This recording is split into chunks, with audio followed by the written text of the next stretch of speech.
Chaque jour, à la fin de la chronique jardin, je me dis, bah ça y est, je suis un pro, je peux m'y mettre. Et chaque jour, chaque lendemain de chronique, j'apprends une nouvelle technique, une nouvelle plante et une nouvelle complexité avec vous, Roland Motte, bonjour. Bonjour Xavier. Vous nous avez expliqué les semis. Oui, en long, en large et en travers. Bon, je me suis dit, là, ça y est, C'est bon. on est des pros. Et j'apprends aujourd'hui qu'il y a de nouvelles techniques. Enfin, en tout cas, il y a plein de techniques de semis. Oui, il y a plein de techniques de semis. Alors, on est encore dans la période des semis. D'ailleurs, quand on est en retard, c'est mieux, on prend de l'avance. Puisque... Attendez, quoi ?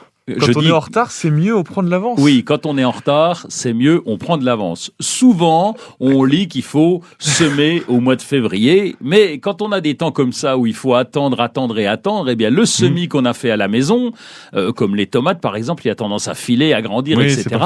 On s'y est donc pris un peu trop tôt. Et donc, faites comme moi, faites ça assez tardivement, et oui, donc ça vous permet de les replanter après en terre à partir du mois de fin mai, début juin, et donc c'est pas plus mal. Donc quand on est en retard, on prend de l'avance. C'est un très beau dicton que j'aime beaucoup.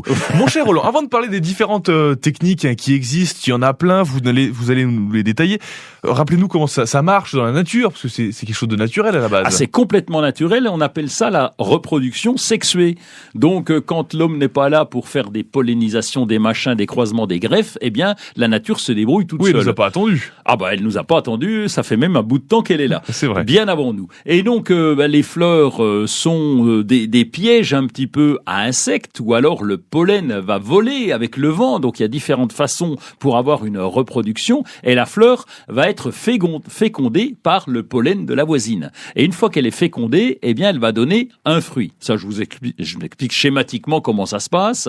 Le fruit, donc comme nous, on va féconder et puis il va y avoir des enfants. Et donc là, c'est exactement le même principe. On va avoir la plante va avoir un fruit, et à l'intérieur de ce fruit, il y aura un noyau, un pépin, etc., qui est une graine et qui va tomber au sol. Quand le fruit est mûr, il tombe au sol s'il n'est pas ramassé, et donc la chair va pourrir et la graine va se retrouver sur la terre, et elle va attendre les bonnes conditions pour se développer. Les bonnes conditions, c'est de la chaleur, de l'eau, du soleil, donc le printemps. Ces choses qu'on essaie de lui donner nous aussi en l'arrosant, etc., etc. Exactement, de la chaleur, de l'eau et de l'engrais, de la lumière déjà, et voilà. Et après l'engrais, ça sera après, mais voilà ce qu'on fait pour les semis. Voilà pour tout ce qui est côté naturel. Maintenant, nous jardiniers, enfin nous.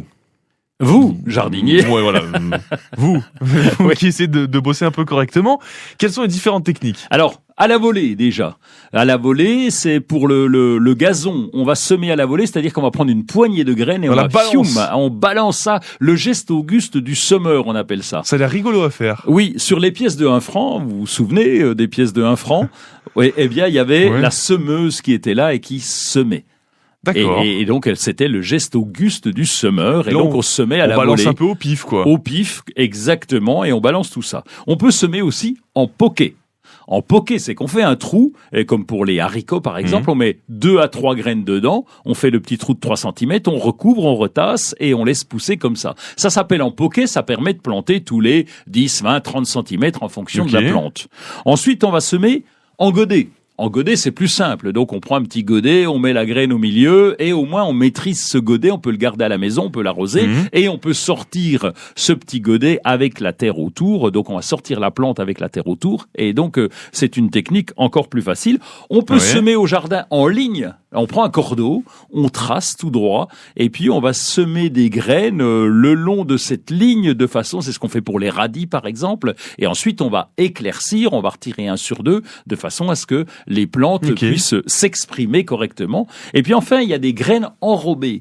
Alors des fois, il y a des toutes petites graines qui tiennent dans la main, mais à peine. Les graines, oui, et donc on les enrobe. On met une matière autour, une matière biodégradable qu'on va mettre autour. En général, c'est organique, donc c'est du végétal également. Ça nous permet de voir la graine, ça fait une petite bille bien ronde de couleur. Ça nous permet de la voir et de la poser délicatement dans nos lignes. Et donc ça évite d'avoir ces toutes petites graines qu'on va paumer ici ou là.